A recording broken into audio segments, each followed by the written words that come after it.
Halo semuanya, balik lagi di channel gue. Dan hari ini gue pengen nunjukin kalian tentang barang yang akan kita pasang hari ini. Oke, jadi ini barangnya udah gue unboxing sebenarnya. Ini itu kalau kalian lihat kita dapat dari Ketouch Store. Ini barangnya dikirim dari Jawa Timur, gue lupa, Probolinggo kalau nggak salah ya. Nah, ini barangnya udah gue buka karena gue harus pastiin uangnya untuk dikirim ke si seller. Ini barangnya adalah Ketouch pengaman motor yang nanti bakal gue pasang di MT25 gue. Dan ini tipe CTS itu kalau nggak salah capacitive touch sensor. Jadi yang kita dapat kayak gini ya, nggak ada lagi apa-apa, terus kosong. Kita buka. Jadi pertama kali kita dapat ini adalah kertas, ini mungkin kayak manual book atau petunjuk pemasangan ya kan, sistem pemasangan. Lalu kita dapat device-nya. Ini gue tunjukin dari sisi belakang ya. Kita keluarin. Kita dapat device dan juga cable tiss ada 4. Ya perlu nggak perlu sih karena gue punya banyak cable tiss. Oke, jadi ini device-nya. Bisa dilihat ada buzzer, ada switch. Jadi switch ini katanya untuk service. Kalau kalian lihat, jadi bisa on off. Diumpetin aja ya, naruhnya jangan di tempat yang mudah terlihat karena dia untuk mengaktifkan dan menonaktifkan fungsi alarm ini kalau lagi servis atau motor lagi dipinjam atau gimana, atau lagi kondisi tertentu yang membutuhkan kita untuk menonaktifkan modul ini. Kita cuma tinggal mainin switchnya. Ini device-nya kecil banget ya kalau kalian mau lihat perbandingannya sama ini lensa kamera ukuran 5 cm kalau nggak salah.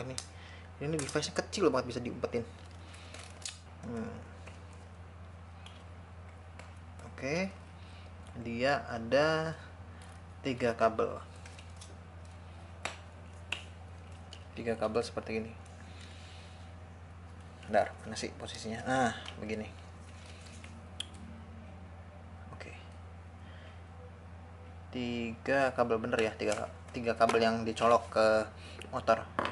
Hitam ini ada warna hitam. Katanya kalau menurut panduan pemasangan ini, hitam itu ke ground, merah dan biru ini disambung ke biru yang sebelum, merah yang setelah. Jadi kalau kalian lihat di diagram ini kunci kontak, ini itu 12 volt yang dari aki, ini output kontak.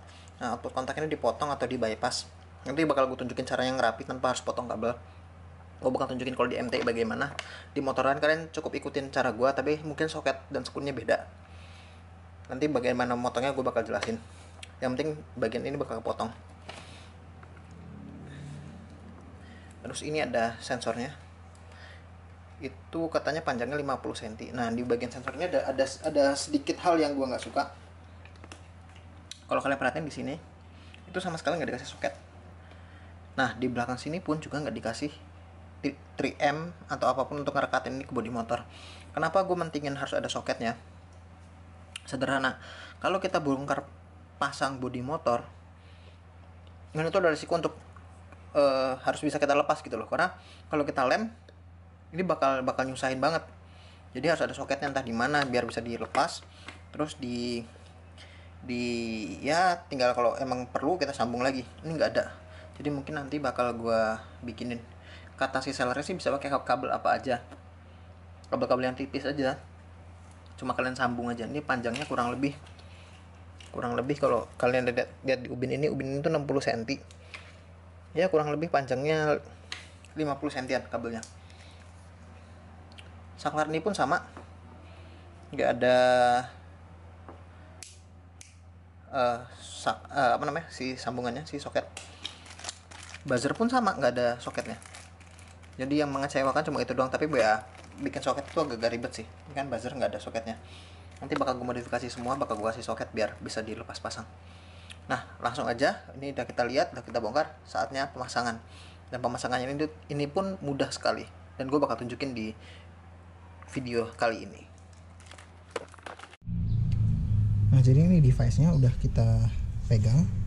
Jadi yang hitam ini seperti yang ada di kertas manualnya, kertas petunjuk pemasangannya. Ini bakal kita pasang ke ground.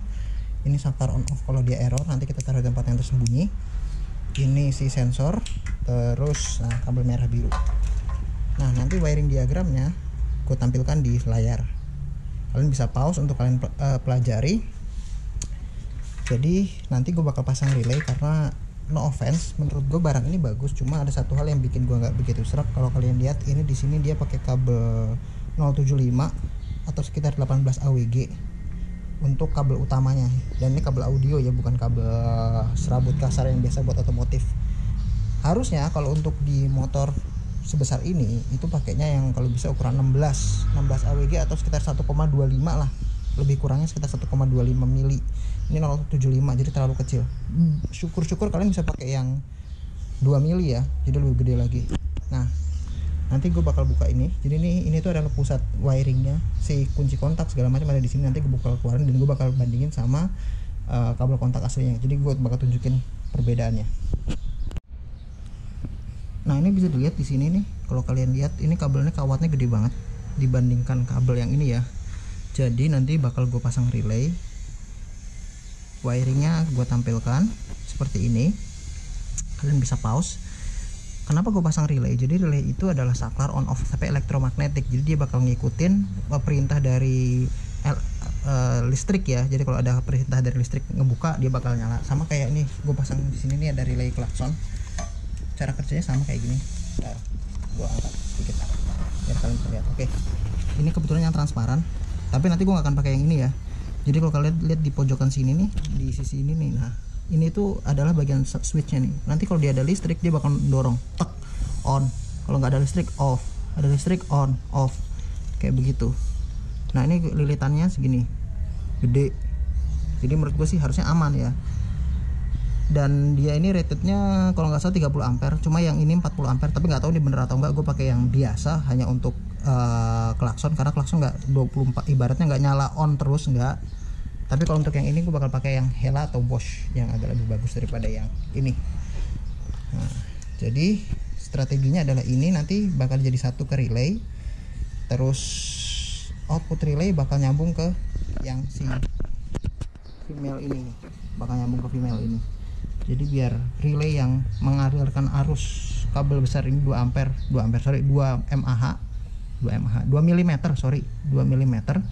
ke sana gitu. Nah, langsung aja bakal gua kerjain wiringnya. Oke, kabel yang bakal gua pakai buat wiring di relaynya adalah ukuran segini nih, 1,25 bintik, kabel bintik. Setelah gua ukur-ukur sih kayaknya ukurannya ya kurang lebih sama lah. Jadi ini tuh semua tuh ada kalkulasinya ya, kabel yang ukuran berapa, untuk panjang berapa, segala macam nih gue tampilin, bakal gue tunjukin ke kalian karena hitung-hitungannya itu nggak sembarangan. Jadi untuk safety, karena kalau emang semakin panjang kabel, ini kan kabel 1 meter, kalau kita pakai semua resistansinya bertambah, jadi kayak voltase itu bakal ada drop. Tapi kalau pendek-pendek sebenarnya nggak terlalu masalah. Sebenarnya pakai kabel segini pun nggak masalah asal pendek ya, cuma gue kurang serak aja, gue lebih suka kabel-kabel gede gini. Jadi ini kabel ini cuma jadi kabel trigger. Oke, langsung aja bakal gue kerjain. Oke, jadi ini bisa dilihat wiringnya sementara begini udah selesai. Ini relaynya udah kepasang, wiring di belakangnya udah, cuma tinggal gue rapiin. Tinggal gue kasih pembungkus biar nggak lepas atau lari kemana-mana. Nah, ini buat ilustrasi, ini bodi motor, bodi plastik. Ini sensornya kita taruh di belakang. Ini ilustrasi ya, nggak akan gue bikin begini, cuma buat nyontohin ke kalian doang cara kerjanya. Jadi kurang lebih dia sensornya ada di telunjuk gua, jadi dia nggak perlu ngelubangin, nggak perlu apa-apa, cuma tinggal kita usap aja. Oke, kita tes. On, dia masih mati. Setelah beberapa detik si buzzer ini bakal bunyi nih, buzzer ini. Nah, dia bunyi, tinggal kita usap. Nah, diusap dia langsung nyala. Jadi sensornya works, si relaynya works, jadi sistemnya bekerja.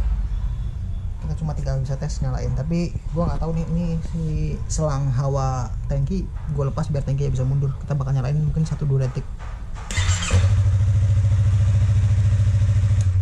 Oke, bisa dilihat mesin nyala, jadi aman. Dan dia setiap kali off begini dia langsung masuk mode pengaman. bagus sih. Jadi kalau resiko misalkan kalian dibegal nih, ini kan kalian sembunyiin kan, taruhnya di tempat yang kalian sembunyikan. Misalkan dia off, kunci dimasukin lagi, dia langsung off. Resikonya lebih kecil lah. Jadi nggak perlu nyentuhin remote atau apa, kalian cuma tinggal berusaha untuk ngerebut kunci dan matiin motor. Selama motor udah mati, begal nggak akan bisa nyalain. Oke, ini bakal gua rapiin dan nanti bakal kita tes rapinya kayak gimana. Oh ya, gue lupa bilang di sini itu ada switch. Gue nggak tahu nih masih tetap bekerja apa enggak, coba kita tes ya.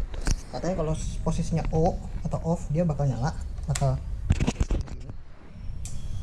Oh ya, still works. Jadi kalau di offin begini, ini ibaratnya posisi off ini si sensor bekerja sebagaimana mestinya.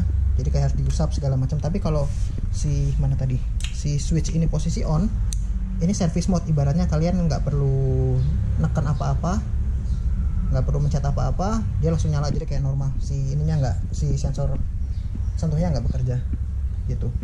Ini nggak akan gue rubah. Yang bakal gue rubah itu adalah ini nih, si buzzer ini bakal gue kasih soket karena biar bisa dipindah-pindah. Sama si ini juga, si soket ini nih, sensornya bakal gue kasih soket biar dia lebih nyaman aja, bisa dilepas-lepas waktu-waktu misal kita bongkar bodi, kita nggak perlu ngisolasi lagi atau ngasih lakban lagi. Oke, langsung aja bakal gue kerjain dan bakal gue rapiin. Nah oke, jadi ini sebenarnya udah setahun kemudian setelah gue pasang itu si sensor sentuhnya, dan sampai sekarang masih bekerja dengan sempurna, tidak ada gangguan, tidak ada masalah sama sekali ya. Jadi bisa dibilang itu barang kecil, murah, bermanfaat. Jadi ini gue bakal tunjukin ke kalian. Ini kalau kita kontak ya, kita kontak, dia nggak akan nyala karena ini gue aktifin. Nanti dia bakal bunyi, dia bunyi. Ini gue matiin ya biar nggak ganggu. Jadi ketika sensor sentuhnya nggak dipegang, dia bakal bunyi. Nah ini gue bakal coba aktifin sensor sentuhnya. Kalian lihatnya gini aja nih ya, dia langsung nyala dan bisa di starter.